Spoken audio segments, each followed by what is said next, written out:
Good afternoon, Orange Hills Youth. How's it going? It's me again with some quarantine encouragement. Um, I'm just sitting here, I'm thinking about our situation. I'm thinking about how I went from 50 hours a week at work, trips to Disneyland, eating out at some of my new favorite restaurants with my girlfriend and people I care about, getting to spend a lot of time doing a lot of fun things, to one day of work a week if I'm lucky. No trips to Disneyland in sight. No trips even to Knott's or any other place like that. A lot of the restaurants that I really love, they're closed. They don't even do carryout right now. So it's been a huge bummer. And I know a lot of you are going through the same thing. Also, I sprained my ankle. I got it all wrapped up right now. Sprained it on Friday at work. And it hurt. It still hurts a little bit. It's all swollen. It's hard to walk. I'm limping around on crutches. I've got to have other people help me out. And, something else that's been going on is a lot of the churches, including our own, have closed the front door, and we're having to move on to online services. In fact, this morning I saw something I never thought I would see. There's a really old school church in Norwalk. The pastor's in his 70s. I never thought I would see them putting messages out online. They did everything old school. He's an old school preacher. I have a lot of respect for him, but I never thought I would see that happen. But they and many others like them have had to adapt.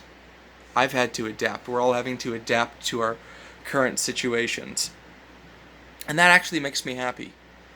A lot of the time, what is the phrase? Necessity is the mother of invention. A lot of time we get lazy, we get comfortable sitting in one place, and it takes something causing us discomfort to get up and move. And I think for the church, that's definitely something that's going on right now. A lot of us are being made uncomfortable where we're at, and we're having to stretch out, we're having to expand our horizons and change the way we're doing things to reach more people, and even just reach the same people that, before they would just show up, and, the minister would preach and the worship team would show up and do whatever, a lot of the time without hardly any preparation.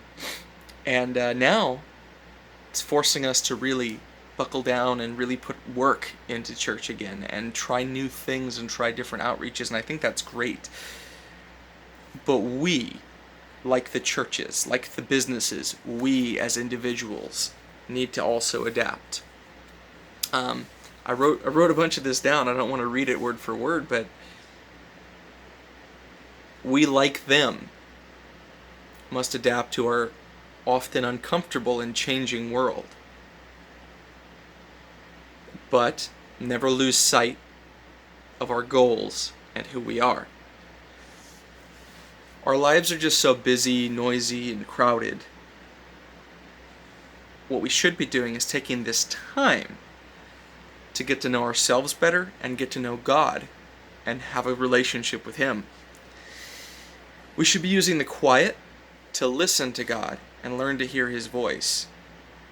And using this time to learn from and about God. Use the space to enjoy the simplicity. Our lives are really complicated. It's something I've been putting a lot of thought into, and this is a good thing in a lot of ways. The sickness, no. But the fact that we're forced to take a step back, just let things mellow out for a second for us individually, and really get in touch with the simple things. With everything so noisy and busy, it's just been so hard, and we make so many excuses. We don't participate, we don't learn, we don't grow. Even though we're bored and frustrated, I would say, don't. Here's the things you need to not do. Don't take it out on your friends and family. I know you're stuck in the house with them, but no matter how frustrated you are, use the peace of God that surpasses understanding. Use the fruits of the Spirit like love, joy, peace, patience, kindness, goodness, gentleness, self-control. Use those. Don't lash out at the people around you. Get in touch with God and let Him change who you are through this situation. Don't be impatient. Learn some patience. What else should we not do? Don't take this opportunity to cut your own hair with safety scissors. That's not going to turn out well. Don't shave your head bald. Don't set your hair on fire. Those are all things that would be good for us not to do. In the rush to get back to normal, use this time to decide which parts of normal are worth getting back to. Anyway, just wanted to share that encouragement with you today. Have a good day, everybody.